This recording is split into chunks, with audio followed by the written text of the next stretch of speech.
Kush's movie review. Yes, welcome to Kush's movie review. If you are watching the standalone version on the YouTube channel, make sure you hit the subscribe button, hit the thumbs up, and leave a comment to tell us what you thought about this movie. This week's movie is Gran Turismo, a movie about a teenager sitting in his bedroom, driving around in a car on the TV screen, bumping into other people, and then getting frustrated and not getting dessert after dinner. That's actually very close. Is it? It's actually pretty close. Well, there's a scene where a lot of that happens. Yeah. Our man So even I'm leaves assuming the it's dining room based table on the during a video game, family right? fight. This is actually one of the most unique video games. It is a video game movie, but it's also a biopic. Ooh. So the movie is Gran Turismo. There is a PlayStation game that is now over 25 years old, also called Jesus. Gran Turismo. And this movie does start out with a history lesson. 35 years ago, this one gentleman whose name I've omitted from my records, just fascinated by racing and wanted to create the greatest racing simulator ever. And he came up with Gran Turismo, like just all this detail. In fact, my first apartment out of high school, my roommate and his best friend would play the original Gran Turismo for hours at a time. So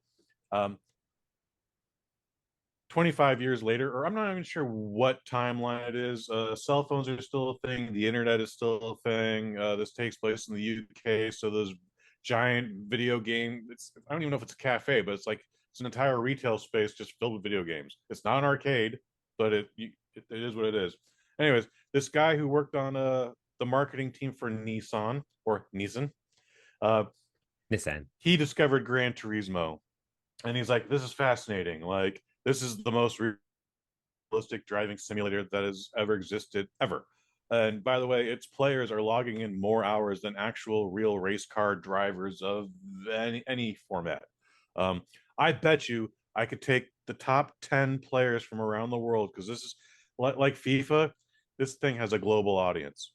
I'm going to take the top 10 players from around the world. I bet you I could make one of them a real race car driver. And starts a contest. Sure enough, finds 10 racers. And one of those racers happens to be a young gentleman out of Wales, or the Great British Republic, Jan Mardenborough. I don't think I said his name right, but there it is. He is played by Archie Madekwe, whose name I definitely butchered. He's joined by Orlando Bloom, that's the Nissan representative, and David Harbour. A lot of people know him from Stranger Things. He was the dad in Black Widow. I like him as an actor. I haven't seen the Stranger Things, but the whole thing is it's kind of like The Last Starfighter. Do you remember that movie, Mike? No. Oh, there's this movie called The Last Starfighter. Came out in 1983 when the games were like super, just super infinite. Totally butchered my word there. That's okay. Guy is playing a video game so goddamn much about Starfighter. It was like Star Fox, actually. And then one day an alien comes in. It's like, "You are the greatest video game player in the world. You need to help me fight the Grand Armada that's coming to Earth." And he's like, and at first he rejects the journey, but then he's like, "All right, I'll do it." Anyway, this actually happened. This guy, Well, aliens actually came down and got this kid to help him fight a war? Yeah, from the planet Nissan. Yes, sir. Fun fact. Just the facts, ma'am. This gentleman ends up joining Team Nissan, and the whole objective is to get him to become a real racer. Like, he still has to get his racing permit or his racing license to be at most of these things. And PG-13, 2 hours and 15 minutes. Also included is Djimon Hounsou, who plays young Archie's dad, and Geri Halliwell, aka Ginger Spice, plays the mom. She's pretty good in this. Like, lots of drama, lots of emotion comes out of her for what little screen time she has. She's pretty good in it. Well, she has racing driver credentials. Old Geri Halliwell. She is married to Christian Horner, who is the team principal of Red Bull Formula One. Okay, yeah.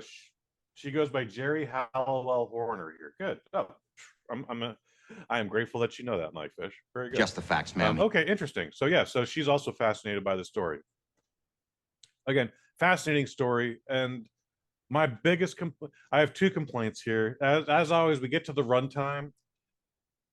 2 hours and 15 minutes does not suit this thing. This thing should have been 100 tight minutes, or make this thing 9 hours, because the pacing is very clunky here. There's a love interest who, I mean, it's based on a true story, but we always dramatize things or add extra characters to make a story better. I don't think this girl existed.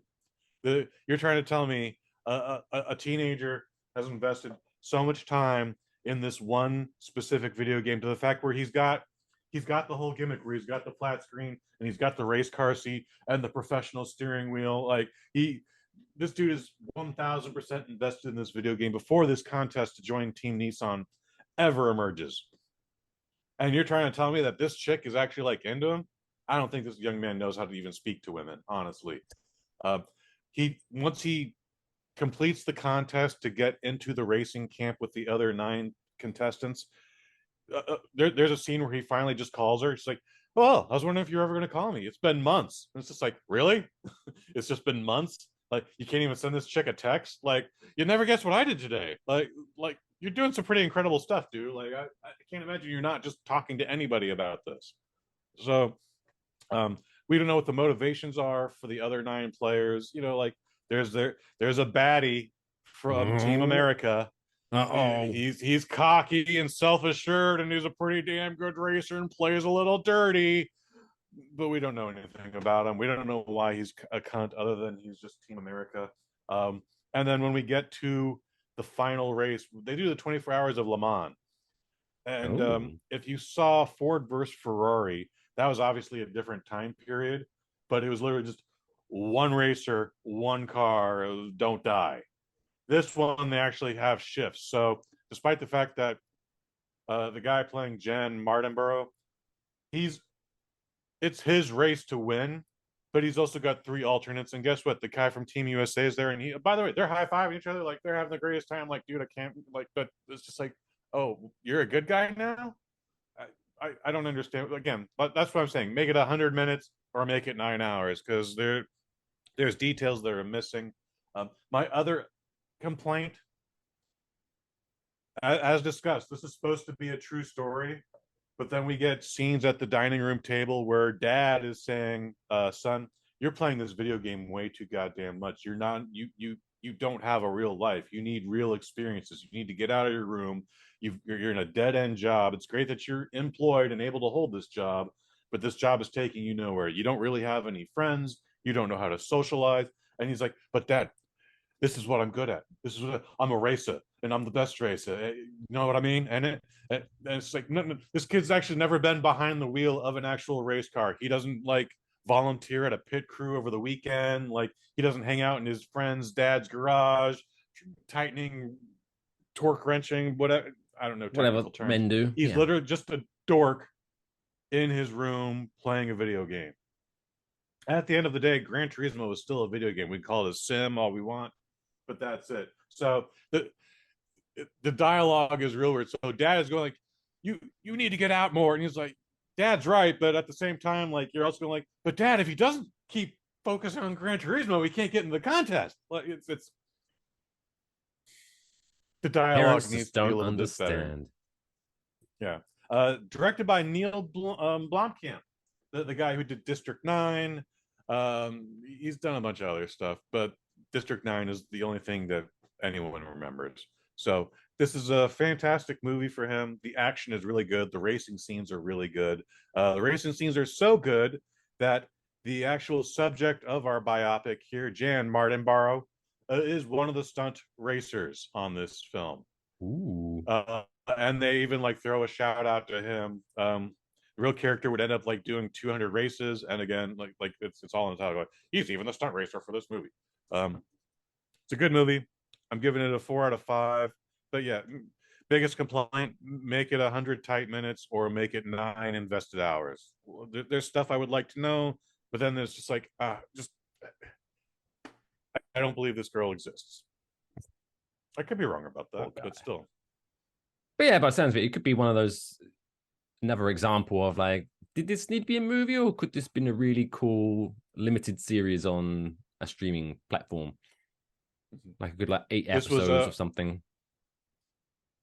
This was originally due to come out this past Friday, and for whatever reason, a lot of people are thinking it's the writer and actors strike happening right now, but Sony and PlayStation pushed it back to August 25th.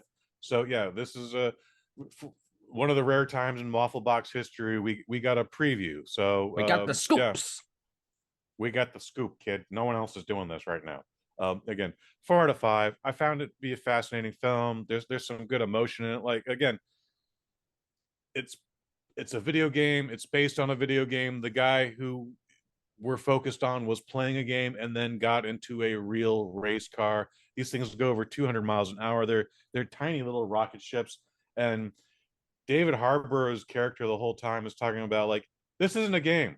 Once you get in that race car, like, there are real world consequences. You could be vaporized, and guess what, we do experience, I don't mean to spoil anything in a biopic, but yeah, there's an accident and people die, and it affects the story. So yeah, everyone check out Gran Turismo when it comes out. You can wait for the Netflix thing, but I think it's actually, I had a good time watching it in the theater.